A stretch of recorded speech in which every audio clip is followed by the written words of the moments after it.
Bienvenida, bienvenido. Hoy nos vamos a sumergir en la Córdoba del siglo XII, para conocer a una figura, monumental, Averroes. Ibn Rushd, Eso es. un pensador que, fíjate, conectó mundos que parecían muy distantes, el Islam andalusí y la Europa cristiana. Filósofo, médico, jurista. Una figura fascinante, desde luego. Hemos estado revisando a fondo una obra sobre su vida y pensamiento. Y la idea hoy es, desentrañar quién fue realmente, ¿no? ¿Por qué ese apodo de el comentarista? Ajá. Y sobre todo, cómo se lanzó a esa tarea casi titánica de intentar demostrar que filosofía y religión, pues que llevaban al mismo sitio, a la misma verdad. Exacto. Es un viaje apasionante a ese Al-Ándalus, que era un hervidero cultural, pero también de tensiones. Vamos a explorar sus ideas, que eran muy rompedoras para la época, sobre ciencia, sobre ética, política. Y su legado, claro. Y su legado, claro. Un legado complejo, de admiración, pero también de mucha controversia, que todavía hoy, yo creo, nos hace pensar sobre cómo dialogan las distintas formas de conocimiento. Pues empecemos por el principio, si te parece. Córdoba, 1126. Nace en una familia de juristas importantes, los Banu Rushd. Pero se ve que el derecho se le quedaba corto. Totalmente. Las fuentes lo pintan como un polímata. Le interesaba casi todo. Filosofía, medicina, astronomía. Era una mente muy inquieta. En un ambiente que, por lo que comentas, era muy rico intelectualmente. Riquísimo. Pero también convulso, No hay que olvidar el contexto político. Primero los almorávides, luego los almohades. Dinastías norteafricanas que, tenían su faceta culta, pero también impusieron un rigor religioso mayor. O sea que Averroes creció en esa tensión. Claro, formaba parte de la élite, pero estaba fascinado por el pensamiento griego, sobre todo por Aristóteles.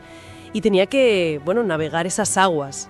Y ahí es donde entra su famoso apodo el comentarista, ¿no? Que se lo pusieron los cristianos siglos después. Exacto, los escolásticos latinos. ¿Qué tenían de especial sus comentarios a Aristóteles? ¿Por qué esa fama? Pues mira, fue mucho más que un traductor o un simple anotador. Es verdad que trabajaba sobre traducciones árabes porque él no leía griego directamente. Pero lo que hizo, impulsado además por el califa almohade Yusuf I, Ajá. fue proponerse recuperar al Aristóteles más auténtico, por así decirlo, limpiarlo de interpretaciones neoplatónicas que se le habían pegado. Vale. Y creó distintos tipos de comentarios, resúmenes, comentarios medios y los famosos grandes comentarios, donde analizaba el texto frase a frase. Prácticamente inventó un método. Un método de análisis filosófico. Eso es. Buscaba desentrañar el significado original y hacerlo relevante para su tiempo, para el pensamiento islámico. Quería mostrar que Aristóteles, el filósofo, ofrecía herramientas racionales, valiosísimas. Entendido. O sea, no copiaba y pegaba, sino que filtraba, adaptaba, buscaba la esencia. Y esto nos lleva de cabeza a su gran idea, la que quizá le trajo más problemas: la relación entre razón y fe. Sin duda, esa es su propuesta central, la más rompedora quizá. Averroes estaba convencido, pero convencido de verdad, de que la filosofía, basada en la razón, en la lógica, Sí. y la religión revelada, el Corán, no eran enemigas, para nada. Eran dos caminos distintos, sí, pero que convergían. Llevaban a la misma y única verdad, que para él era Dios. Argumentaba que el propio Corán anima a observar la creación, ¿no? A reflexionar. Exacto. Decía que el Corán incita a usar la razón para conocer al Creador a través de su obra. Me llamó la atención eso que leí, que consideraba la razón un don divino. Casi como decir, oye, si Dios te ha dado la razón, no usarla, despreciar la filosofía, es como una ofensa. Tal cual, una crítica directa al oscurantismo o al literalismo extremo. Para él, investigar el mundo con lógica, con observación, era una forma de admirar la perfección divina, casi un acto de devoción intelectual. Entiendo. Creía que la filosofía, bien entendida, ayudaba a captar el significado profundo, el verdadero, de la revelación, más allá de la letra. Vale, pero si defendía una única verdad, ¿cómo se enfrentaba a las contradicciones aparentes, las que parecían flagrantes entre Aristóteles y el Corán? Por ejemplo, eso de que el universo es eterno frente a la idea de creación. Ahí está la finura de su pensamiento. Buscaba siempre la conciliación lógica. En ese caso concreto, el de la eternidad del mundo, lo que proponía es que Dios no crea el universo de la nada, ex nihilo, en un momento puntual. ¿Entonces? sino que Dios es el organizador eterno de una materia que también es eterna. Dios actúa como motor inmóvil, como dador de formas, un concepto que adapta de filósofos anteriores como Avicena. Él da orden, da actualidad a la potencialidad de la materia. O sea que el universo sería eterno como Dios, pero dependiendo de él. Exacto. Coeterno pero dependiente. Y aquí es crucial de verdad desmontar un malentendido histórico. Eso de la doble verdad. Que se le atribuye a veces. Se le atribuye a mucho, sí. Pero Averroes nunca dijo que algo pudiera ser verdad en filosofía y falso en religión o al revés, jamás. Insistía, la verdad es una, única. Entonces, ¿qué es lo que decía exactamente? Lo que defendía es que esa verdad única se expresa y se comprende de maneras distintas. Diferenciaba los métodos de acceso. ¿Cómo? Pues mira, por un lado estaba la vía demostrativa, la lógica, la rigurosa, la que puede seguir la élite filosófica, la gente capaz de entender razonamientos complejos. Vale. Y por otro lado, la vía retórica y alegórica del Corán, que usa un lenguaje más simbólico, persuasivo, más adecuado para que lo entienda la mayoría de la gente, que necesita apelar más a la imaginación. Como dos lenguajes distintos para la misma cosa. Exacto. Ambos caminos, si se siguen bien, llevan a la misma cima, la verdad sobre Dios y el mundo. Y la filosofía, de hecho, servía para interpretar correctamente las alegorías de la Escritura, para entender su significado profundo. Me gusta la imagen de la montaña. Unos por el sendero marcado, la fe, digamos, y otros por la escalada técnica, la filosofía. Pero llegan al mismo sitio. Ahora, esta búsqueda de la verdad racional no se quedó solo en la teoría, ¿verdad? Era un polímata, lo aplicó a otros campos. Totalmente. Su enfoque filosófico, esa búsqueda de orden racional aristotélico, impregnaba todo lo que hacía. Si el universo es obra de un creador racional, como él creía firmemente, entonces todo tenía que tener una lógica interna: el cosmos, el cuerpo humano, las leyes. Fue médico, y nada menos que de los califas Yusuf I y Yusuf II. Su gran obra médica, el Kitab al-Kuliyat, el Colliget en latín, reflejaba esa búsqueda de orden. Sí, sí. Era una recopilación del saber de Galeno y otros, claro, pero con un enfoque muy sistemático, muy racional, muy aristotélico. Y no se quedó ahí, hizo aportaciones originales muy notables para la época. Por ejemplo, Pues, por ejemplo, fue el primero en describir correctamente la función de la retina. Dijo que era el órgano que recibe la luz en el ojo. anda, También intuyó cosas sobre la inmunidad adquirida. Observó que quien pasaba la viruela, pues no la volvía a coger. Algo que recuerda un poco a la idea de vacunación, salvando las distancias, claro. claro. E incluso apuntó ideas sobre cómo se diseminaban algunas enfermedades, como los tumores. Buscaba las leyes, los principios subyacentes del cuerpo humano. Fascinante. Y tampoco se quedó quieto en astronomía. No, y ahí fue muy crítico. Se basaba en la física de Aristóteles, esa del cosmos de esferas sólidas, concéntricas, girando alrededor de la Tierra. Sí, Y desde ahí cuestionó el modelo matemático de Ptolomeo. Ese modelo con sus epiciclos, excéntricas, funcionaba para predecir dónde iban a estar los planetas, sí, pero a Averroes le parecía un artificio. como un truco matemático que no encajaba con la realidad física. Exacto. Él buscaba una astronomía que fuera coherente con la física de las esferas celestes. Algo más real, digamos. Menos abstracto. Y además de todo esto, no olvidemos que venía de familia de juristas y él mismo fue cadí, juez en Sevilla y Córdoba. Aplicó también ahí su método racional. Pues lo intentó. Pertenecía a la escuela maliquí, que era la dominante en Al-Ándalus, pero en sus escritos sobre derecho se ve cómo busca sistematizar la jurisprudencia. Compara opiniones de distintas escuelas con bastante ecuanimidad, aplica el razonamiento lógico, inductivo. No solo tradición y autoridad. No solo eso, quería encontrar la coherencia, los principios racionales detrás de las normas islámicas. Vemos entonces un patrón claro. Toda esta actividad intelectual eran como facetas de una misma búsqueda de orden, de verdad racional. Y según él, ¿cuál era el propósito de todo este conocimiento? ¿Para qué servía? Pues para alcanzar el fin último de la vida humana, la felicidad. Pero ojo, la felicidad entendida a la manera de Aristóteles, la eudaimonia. Que no es solo pasarlo bien. No es solo placer o bienestar material, no. Es la realización plena de nuestras capacidades, sobre todo las intelectuales. Se alcanza a través de la virtud, de actuar correctamente, y culmina en el conocimiento, en la contemplación de la verdad. Pero no una felicidad en plan ermitaño, ¿no? Mencionabas antes lo del animal político. Exacto, Aristóteles de nuevo. Somos seres sociales por naturaleza, zoon politikon. Necesitamos vivir en una comunidad organizada, en una polis justa, para poder desarrollar nuestras virtudes y alcanzar esa felicidad completa. La sociedad no es un fastidio, es el medio natural para perfeccionarnos. Y aquí, hablando de sociedad ideal, encontré algo que la verdad me sorprendió bastante para ser el siglo XII. Lo que decía sobre las mujeres. Sí, es muy interesante. Comentando la República de Platón, Averroes se atreve a cuestionar el rol tradicional que se les asignaba.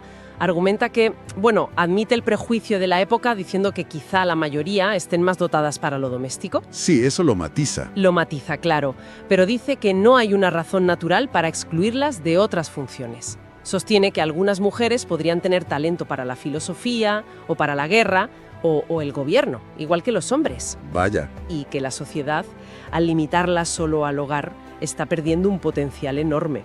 Incluso defendía derechos concretos, como poder elegir marido o poner condiciones en el contrato matrimonial. Muy avanzado. Muy avanzado para su tiempo, desde luego. Aunque con esos matices que comentas. ¿Y cómo era esa sociedad ideal que imaginaba? ¿También muy platónica? Muchísimo. Describe un estado ideal gobernado por filósofos reyes, los únicos que pueden conocer el bien y legislar con justicia, buscando la armonía social a través de la educación. Y es muy interesante su crítica a la desigualdad económica. ¿Ah, sí? Sí. La veía como la principal fuente de inestabilidad y conflicto. Y fíjate, inspirado en Platón, pero también en principios islámicos como la zakat, la limosna obligatoria o la prohibición de la usura, llega a sugerir ideas que hoy llamaríamos radicales. ¿Cómo cuáles? Pues una cierta comunidad de bienes e incluso regulaciones sobre la reproducción para mejorar la calidad de los ciudadanos. Ideas muy utópicas, claro está. Entiendo. Y también describe cómo las sociedades pueden ir a peor, ¿no? Degenerar. Sí, siguiendo otra vez a Platón, traza un ciclo de decadencia. La sociedad virtuosa ideal se puede corromper y pasar a ser una timocracia, donde manda el honor militar, luego una plutocracia, el gobierno de los ricos, después una demagogia, que él veía como caótica, basada en pasiones y falsa igualdad. ¿Y al final? Y al final, la peor forma, la tiranía. Es una advertencia clarísima sobre lo frágil que es un orden social justo. Para él, todo estaba conectado. Una sociedad justa tenía que reflejar el orden racional del cosmos. Y dentro de ese contexto de Al-Ándalus, a menudo en guerra con los reinos cristianos, ¿cómo encajaba ahí el concepto de yihad? Pues Averroes lo aborda, claro. La yihad, que literalmente es esfuerzo, pero tiene esa acepción bélica, la justifica dentro de ese marco histórico concreto, como un deber religioso defensivo. Defensivo. Sí, prescrito en el Corán para proteger al Estado Islámico de agresiones externas. Pero insistían mucho en que debía hacerse siguiendo reglas estrictas, ofrecer alternativas al enemigo antes de combatir, conversión, pagar tributo. Hay que entenderlo en el contexto del siglo XII, la presión de la Reconquista, no proyectar significados posteriores. Queda claro, un edificio intelectual impresionante. Pero tanta originalidad, tanta audacia, tuvo sus consecuencias. No todo fueron aplausos. En absoluto. Tuvo enemigos muy poderosos, tanto en el mundo islámico como, más tarde, en el cristiano. Los sectores musulmanes más ortodoxos, los alfaquíes, los teólogos literalistas, lo acusaron de herejía. ¿Qué era lo que más les chocaba? Pues sobre todo su idea de la eternidad del mundo, que chocaba con la creación coránica, y su teoría del intelecto, que era muy compleja y se alejaba de interpretaciones más sencillas. Lo veían como una desviación peligrosa. Y llegó a sufrir persecución directa, ¿no es así? Sí. Hacia el final de su vida, bajo el califa Yusuf II, el hijo de su primer protector, cayó en desgracia. Se ordenó quemar sus obras filosóficas en Córdoba en 1197. Qué fuerte. Y lo desterraron brevemente a Lucena, una localidad cercana, con mucha población judía, quizá como una humillación añadida. Aunque lo rehabilitaron poco antes de morir en Marrakech, en 1198, fue un final bastante amargo. Y mientras tanto, en Europa, ¿qué pasaba cuando sus ideas empezaron a llegar a través de traducciones latinas y hebreas? Mencionaste el averroísmo. Pues mira, sus comentarios sobre Aristóteles tuvieron un impacto brutal en las universidades europeas a partir del siglo XIII. Fueron la llave para redescubrir a Aristóteles en profundidad. Figuras como Tomás de Aquino lo estudiaron. A fondo. Alberto Magno, Tomás de Aquino, lo estudiaron muchísimo, aunque también polemizaron con él, claro. Pero surgió una corriente, sobre todo en París y Padua, el llamado averroísmo latino, que adoptó algunas de sus tesis más controvertidas para la doctrina cristiana. ¿Cuáles eran las más polémicas para la Iglesia? Principalmente tres, diría yo. Una, la eternidad del mundo, que chocaba con la creación bíblica. 2, la idea de que la filosofía podía alcanzar la verdad por sí misma, sin necesitar la fe revelada. Y 3, y esta fue la más explosiva, su doctrina sobre la unidad del intelecto agente. El intelecto agente. Suena abstracto. ¿Por qué era tan problemático? Alec, simplificando mucho porque es una idea muy compleja. Averroes, interpretando a Aristóteles, sugería que la parte más alta de nuestra razón, la capacidad de entender verdades universales, ese intelecto agente, no era individual. ¿Cómo que no era individual? No. Sería como una especie de luz intelectual única, separada, común a toda la humanidad. Y todos participamos de ella para poder pensar. Uf. Claro. Para la teología cristiana eso era dinamita pura, porque parecían negar la inmortalidad personal del alma individual. Si la parte más noble del intelecto es única y compartida, ¿qué es lo que sobrevive de mí después de la muerte? Entiendo el problema. Esto llevó a condenas eclesiásticas muy fuertes. Las del obispo Tempier en París, en 1270 y 1277, que prohibieron enseñar esas tesis y otras consideradas peligrosas. Pero, a pesar de las condenas, su influencia no desapareció. ¿Qué va? El averroísmo siguió ahí, latente, y tuvo un resurgir importante en el Renacimiento italiano. Influyó en pensadores bastante heterodoxos. Y es muy significativo el gesto de Dante Alighieri. En la Divina Comedia. Exacto. Aunque lo pone en el limbo con los paganos virtuosos que no conocieron a Cristo, lo trata con un respeto enorme, junto a los grandes sabios de la antigüedad, y lo nombra, Averroes, que el gran comento feo. Averroes, el que hizo el gran comentario. Eso es, un reconocimiento a su talla intelectual tremenda, incluso desde la ortodoxia cristiana de la época. Entonces, resumiendo un poco todo esto, Averroes fue mucho más que el comentalista. Fue un pensador originalísimo, un puente entre civilizaciones, un defensor valiente de la razón como camino hacia Dios. Estaba convencido de esa armonía entre filosofía y fe. Sin duda. Y su obra, que es inmensa y variadísima, marcó de forma profunda el pensamiento medieval y renacentista, tanto en el Islam como en Occidente. Exacto.